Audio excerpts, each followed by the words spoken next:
Camps के CEO Anuj Kumar साहब को स्क्रीन पर लेकर आइए और कैम्स का आईपीओ खुलने जा रहा है मंडे को। डिटेल्स आप लोग की स्क्रीन पर आएगी और मैं आगे उस पर बातचीत भी करूंगा। इसमें एनएससी इन्वेस्टमेंट्स ऑफलोड कर रहा है अपना पूरा स्टेक 37.5% के आसपास का स्टेक है। तो अनुज सर, कॉन्ग्रेचुलेशन, प्राइमरी मार्केट्स में आप लोग जल्द डेब्यू करने जा रहे हैं। ये क्या पूरी तरह से एनएससी की जो सब्सिडरी एनएससी आईएल वही अपना ऑफर ऑफलोड कर रही है पूरा माल, या कुछ फ्रेश इशुएंस भी होने वाला है? ये पूरा ओएफएस है। 1.82 करोड़ शेयर्स ऑफर पे हैं। कंपनी कोई कैपिटल रेज नहीं कर रही है। ये शेयर होल्डर्स अपनी शेयर होल्डिंग को ऑफर फॉर सेल पे डाल रहे हैं। अच्छा, इसमें बहुत सारे इन्वेस्टर्स ऑलरेडी हैं। मिसाल के तौर पे एनएससी आईएल तो है ही है, नेशनल स्टॉक एक्सचेंज की जो सब्सिडरी है जो पूरा ऑफलोड कर रही है। इसके अलावा एचडीएफसी लिमिटेड का ऑलमोस्ट 6%, एचडीएफसी बैंक का 3.33%, एचडीएफसी ट्रस्ट का 3%, और इसके अलावा भी बहुत सारे और इन्वेस्टर्स इसमें बैठे हुए हैं। तो और किसी इन्वेस्टर का एग्जिट करने की कोई योजना गोइंग फॉरवर्ड, ऐसा कुछ आप लोग को इंडिकेशंस मिले?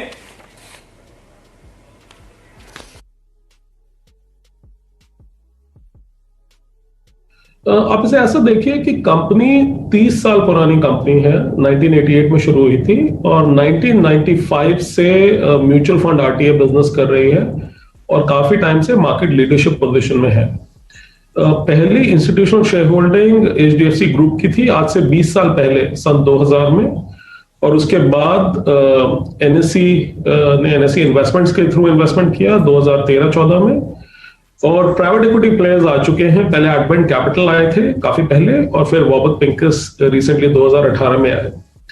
तो जैसे हर कंपनी की एक एस्पिरेशन होती है, खासकर आप जब बिजनेस में 20, 25, 30 साल रहते हैं और फाउंडर धीरे धीरे जो ओरिजिनल फाउंडर्स थे वो एग्जिट करते हैं और इंस्टीट्यूशनल शेयर होल्डर्स आते हैं, प्राइवेट इक्विटी कंपनीज आती हैं, तो उसके बाद एक लॉजिकल एक्सटेंशन होता है कि आप पब्लिक मार्केट्स में जाना चाहते हैं, पब्लिक मार्केट से एंगेज करना चाहते हैं और अपने आप को एज अ लिस्टेड एंटिटी देखना आपकी एस्पिरेशन होती है।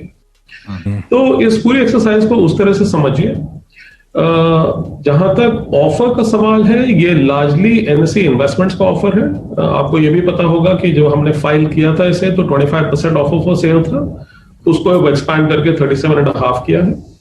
बीच में एक छोटी सी डेवलपमेंट ये भी थी कि एनएससी के पास स्पेसिफिक गाइडेंस थी कि उनको अपनी शेयर होल्डिंग वाइंड डाउन करनी है कैम्स में। तो पब्लिक इशू ज्यादातर उस शेयर होल्डिंग के बारे में है। इस इशू के बाद एक सेट है, काफी बड़ा एक तादाद है बाकी इन्वेस्टर्स की, जो हमारी आशा है कि वो कंपनी में आएंगे और ज्यादा डिवर्सिफाइड शेयर होल्डिंग होगी। एंकर बुक खुलती हुई नजर आएगी इस आईपीओ से पहले सर, तो देखते हैं किस तरह के इन्वेस्टर्स चेक इन करते हैं। अच्छा, कैम्स अब आप लोग एसोसिएट कर पा रहे होंगे, है ना, जो लार्जेस्ट रजिस्ट्रार और ट्रांसफर एजेंट है म्यूचुअल फंड्स का, चेन्नई हेडक्वार्टर्ड ये कंपनी है, CAMS computer age management services. तो अच्छा अनुज सर, मुझे एक काम करिए, क्विकली जरा धंधा समझाइएगा अपने कारोबार के बारे में, किस तरह की रेवेन्यू स्ट्रीम्स हैं, मेजर सोर्स ऑफ रेवेन्यूज कैम्स के कहां से आते हैं?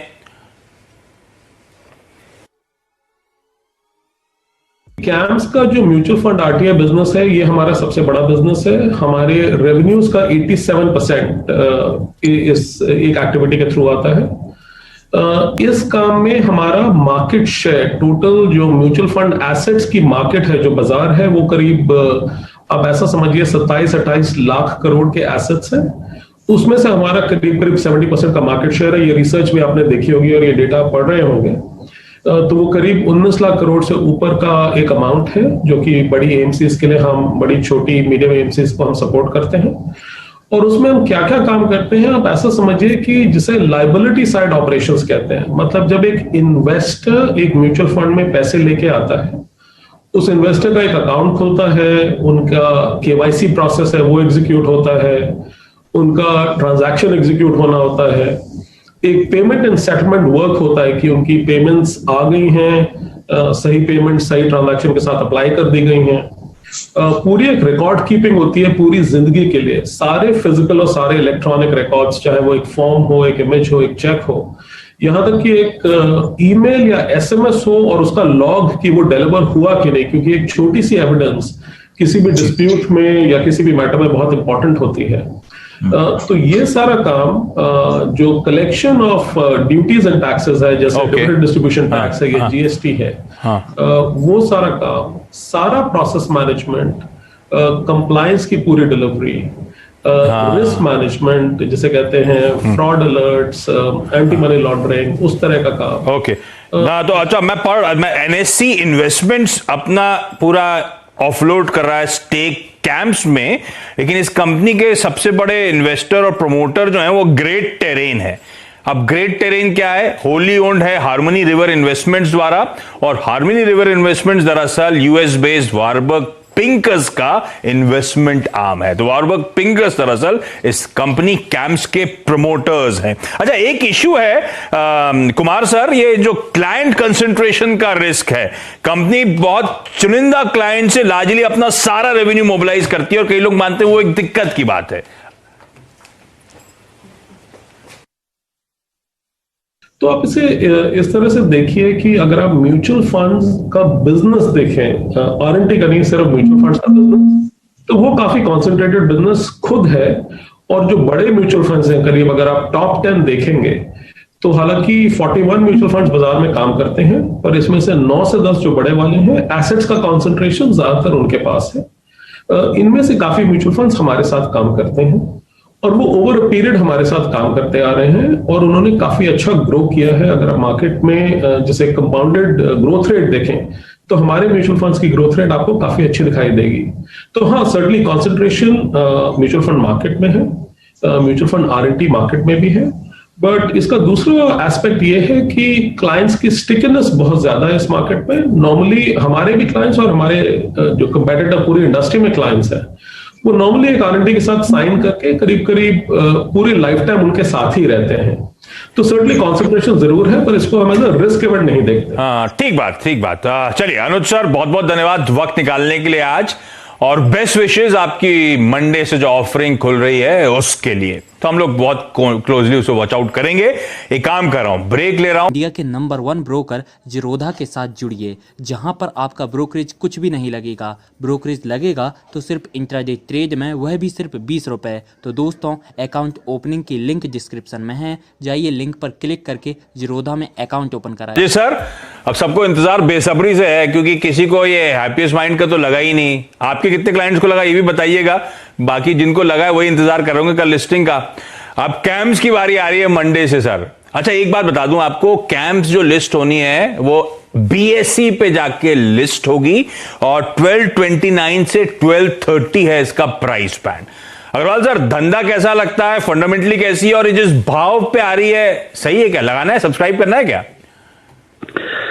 Good afternoon Ashish ji. जहां तक इशू का सवाल है, इसमें बिल्कुल सब्सक्राइब करना चाहिए, क्योंकि एक क्वालिटी कंपनी है, और इस तरीके के कारोबार में ये पहली कंपनी होगी जिसके कोई पीयर ग्रुप है नहीं इस वक्त तक लिस्टेड। और वैसे भी अगर देखेंगे तो इनके 70% के ऊपर का मार्केट शेयर है। ये एक ऐसी कंपनी है जो रजिस्ट्रार और ट्रांसफर एजेंट के रूप में काम करती है म्यूचुअल फंड और अदर फाइनेंशियल इंस्टीट्यूशंस के लिए। अब म्यूचुअल फंड में भी अगर आप देखें तो इनकी एक फिक्स फीस होती है जो कि वो लोग एयूएम पे लेते हैं, और वो एयूएम भी अगर इक्विटी एयूएम हो तो उन्हें फीस थोड़ी हायर मिलती है। और अब चूंकि हमने देखा है कि लोगों का रुझान इक्विटी की तरफ बढ़ता जा रहा है, तो ये मान के चलते हैं इनकी रेवेन्यू में बढ़त आएगी। बिजनेस मॉडल एसेट लाइट, एकदम एसेट लाइट बिजनेस मॉडल है, जहां इनके बहुत ज्यादा एसेट की जरूरत नहीं आती। बैलेंस शीट स्ट्रांग है, जितने भी रेशियोज हैं बहुत अच्छे रिटर्न दे रहे हैं, लीडरशिप पोजीशन है, और सबसे बड़ी बात है कि पैन इंडिया नेटवर्क है। थोड़ी दिक्कत इस बात को लेकर के है कि जो हायर बैंड के आसपास पी रेशियो देखेंगे तो 34-35 की पी आती है, जो कि थोड़ा ऊंचा लगता है। बट अगर अपने को क्वालिटी देखना है तो थोड़ा हाई पी देना ही पड़ता है वैल्यूएशन। अदरवाइज मैं कहूंगा कि न केवल आपको फ्लिपिंग गेन मिलेंगे, लिस्टिंग गेन मिलेंगे, बल्कि अगर आप मध्यम से लंबी अवधि रखते हैं तो भी ये स्टॉक आपके पोर्टफोलियो में रखने लायक है। तो लिस्टिंग गेन और साथ साथ लंबी अवधि के लिए भी अट्रैक्टिव। कई लोग कहेंगे कि वैल्यूएशंस महंगे हैं, लेकिन अच्छी है तो महंगा मिलेगा और शायद महंगा ही रहे। तो तो अग्रवाल सर कह रहे हैं इसको सब्सक्राइब करना है हम लोग को, तो तैयारी होगी अब मंडे को। इंडिया के नंबर 1 ब्रोकर जिरोधा के साथ जुड़िए, जहां पर आपका ब्रोकरेज कुछ भी नहीं लगेगा। ब्रोकरेज लगेगा तो सिर्फ इंट्राडे ट्रेड में, वह भी सिर्फ 20 रुपए। तो दोस्तों, अकाउंट ओपनिंग की लिंक डिस्क्रिप्शन में है, जाइए लिंक पर क्लिक करके जिरोधा में अकाउंट ओपन कर